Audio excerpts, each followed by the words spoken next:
जय हिंद दोस्तों, कैसे हैं आप सब। दोस्तों आज हम यूनियन टेरिटरीज ऑफ इंडिया के बारे में पढ़ेंगे और उसके फीचर्स के बारे में। सबसे पहले हम भारत के केंद्र शासित प्रदेश और उनकी पूरी सूची के बारे में जानेंगे। 2022 तक भारत के कुल 8 केंद्र शासित प्रदेश और 28 राज्य हैं।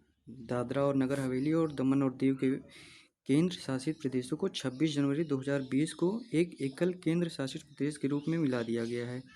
इससे पहले 9 हुआ करते थे, लेकिन अब 8 केंद्र शासित प्रदेश हो गए हैं हमारे यहाँ। लद्दाख को जम्मू और कश्मीर से अलग कर एक अलग केंद्र शासित प्रदेश के रूप में बनाया गया है। किसको अलग किया गया है दोस्तों? लद्दाख को अलग किया गया है।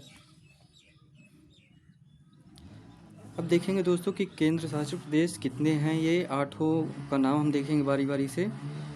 तो 8 केंद्र शासित प्रदेश जो हैं वो नीचे दिए गए हैं। लद्दाख है हमारा पहला, दूसरा जम्मू कश्मीर है, तीसरा पुदुचेरी है, फिर लक्षद्वीप है, दिल्ली है, चंडीगढ़ है, दादरा और नगर हवेली है, अंडमान और निकोबार द्वीप समूह है दोस्तों। अब हम बारी बारी से सभी केंद्र शासित प्रदेशों के बारे में जानेंगे कि उसकी विशेषता क्या है, फीचर्स क्या हैं। तो सबसे पहले हम जम्मू कश्मीर के बारे में जानेंगे। 31 अक्टूबर 2019 को जम्मू कश्मीर को राज्य का दर्जा हटाकर केंद्र शासित प्रदेश में बदल दिया गया। लद्दाख को जम्मू कश्मीर से अलग कर एक अलग केंद्र शासित प्रदेश बना दिया गया। जम्मू और कश्मीर की शीतकालीन राजधानी जम्मू है। जम्मू कश्मीर की 2 राजधानी है दोस्तों।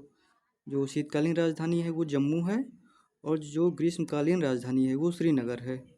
जम्मू कश्मीर की साक्षरता दर 67.16% है।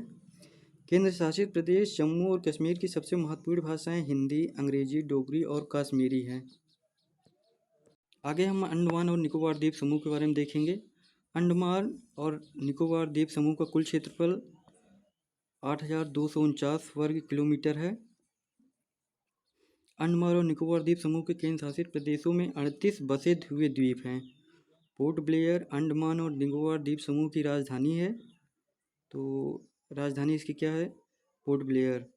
केंद्र शासित प्रदेश अंडमान और निकोबार द्वीप समूह अंडमान सागर द्वारा थाईलैंड और म्यांमार से अलग किया गया है। अंडमान द्वीप समूह में सेंटिनलीज नाम की एक अछूती जनजाति पाई जाती है। अब आगे हम दादरा और नगर हवेली और दमन और दीव के बारे में जानेंगे।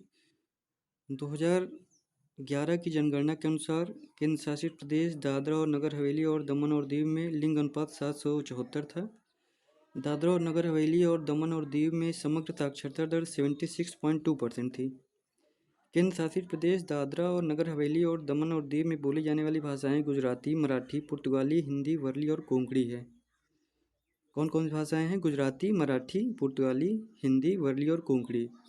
दादरा और नगर हवेली और दमन और दीव में कुछ प्रमुख पर्यटक आकर्षक नायदा गुफाएं, दीव किला, वानगंगा झील उद्यान, BAPS स्वामीनारायण मंदिर, तपोवन पर्यटन परिसर, नक्षत्र उद्यान, वासोना शेर सफारी, सातमालिया हिरण अभ्यारण्य, सिलवासा में जनजातीय संग्रहालय। अब हम लद्दाख के बारे में जानेंगे।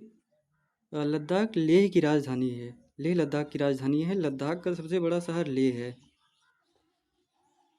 और लद्दाख का दूसरा सबसे बड़ा शहर कारगिल है। प्रसिद्ध सिंधु, नुब्रा और श्योक नदी घाटियाँ लद्दाख में पाई जाती हैं। तो लद्दाख में कौन सी घाटियाँ पाई जाती हैं? सिंधु, नुब्रा और श्योक नदी घाटियाँ। भारत सरकार द्वारा 2019 में जम्मू और कश्मीर पुनर्गठन अधिनियम पारित करने के बाद लद्दाख को एक अलग केंद्र शासित प्रदेश के रूप में बनाया गया था। लद्दाख में मुस्लिम बहुसंख्यक हैं, उनकी जनसंख्या 46% है। लद्दाख की आबादी में 40% बौद्ध हैं और 12% हिंदू हैं। अब हम पुदुचेरी के बारे में जानेंगे। 4 छोटे भौगोलिक रूप से असंबद्ध हिस्से पुदुचेरी के केंद्र शासित प्रदेश का हिस्सा हैं। पुदुचेरी के केंद्र शासित प्रदेश में यानम, कराईकल, माहे के पूर्व फ्रांसीसी प्रतिष्ठान हैं जो दक्षिण भारत के विभिन्न स्थानों में फैले हुए हैं। माहे जिला केरल से घिरा है, यानम जिला आंध्र प्रदेश से घिरा है, पुदुचेरी और कराईकल तमिलनाडु राज्य से घिरा हुआ है। दोस्तों हम अक्सर पूछे जाने वाले प्रश्न के बारे में चर्चा करेंगे कि क्या 8 या 9 केंद्र शासित प्रदेश हैं, 8 हैं या 9 हैं, बहुत लोगों को डाउट रहता है। तो 2022 तक भारत में 8 केंद्र शासित प्रदेश हैं। 26 जनवरी 2020 को दादरा एवं नगर हवेली को दमन और दीव के केंद्र शासित प्रदेशों को एक एकल केंद्र शासित प्रदेश के रूप में मिला दिया गया। 31 अक्टूबर 2019 को जम्मू और कश्मीर को एक राज्य के रूप में उसकी स्थिति से हटा दिया गया, केंद्र शासित प्रदेश में बदल दिया गया। लद्दाख को जम्मू कश्मीर से अलग कर एक अलग केंद्र शासित प्रदेश बना दिया गया है।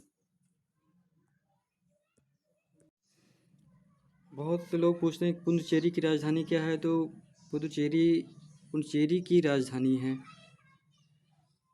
यानी पुडुचेरी जो है वो खुद पुडुचेरी की राजधानी है। पुडुचेरी कोरोमंडल तट पर स्थित है। यह तमिलनाडु और बंगाल की खाड़ी से घिरा हुआ है। कहाँ से घिरा हुआ है? तमिलनाडु और बंगाल की खाड़ी से। पुडुचेरी के केंद्र शासित प्रदेश में यानम, कराईकल, माहे के पूर्व फ्रांसीसी प्रतिष्ठान हैं, तो दक्षिण भारत के विभिन्न स्थानों में फैले हुए हैं। अगला क्वेश्चन है दोस्तों, लक्षद्वीप की राजधानी क्या है? कवरत्ती लक्षद्वीप की राजधानी है।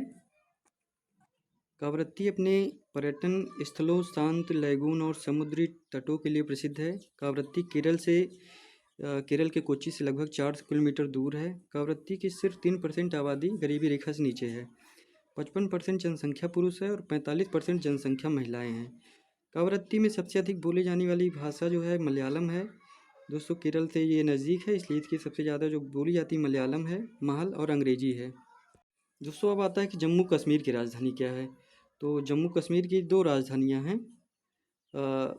एक श्रीनगर है जम्मू और कश्मीर की राजधानी, और दूसरा जो है जम्मू खुद ही है। तो श्रीनगर जो है जम्मू कश्मीर की ग्रीष्मकालीन राजधानी जम्मू श्रीनगर है, और जो जम्मू है वो शीतकालीन राजधानी है। दोस्तों अगला प्रश्न है, अंडमान और निकोबार द्वीप समूह की राजधानी क्या है? तो अंडमान और निकोबार द्वीप समूह की राजधानी पोर्ट ब्लेयर है। पोर्ट ब्लेयर दक्षिण अंडमान द्वीप के पूर्वी तट पर स्थित है। थैंक यू दोस्तों।